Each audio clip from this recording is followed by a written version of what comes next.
In this video I want to show you some key features of MiniBook.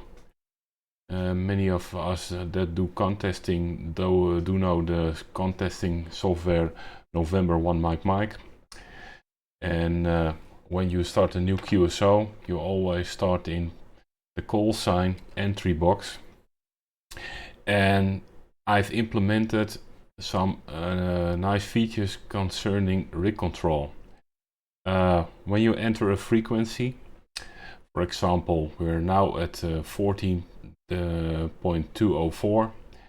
When I enter, for example, something on 50 meters, like 21,100, the rig is going to 21,100. When I want to go to 40 meters, like for example 7,100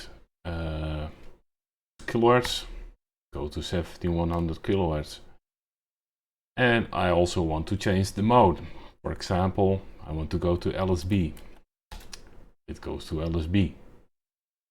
I go to AM, goes to AM, FM, back to LSB.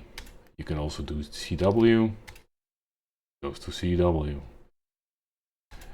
Also a feature I have implemented is shifting frequency. For example, you want to shift 5 kilohertz up, you enter +5. It goes 5 kilohertz up. You want to go back 5 kilohertz down, and -5, it goes 5 kilohertz down. These are the simple extra features I have implemented in the rig control part of MiniBook. Thanks for watching.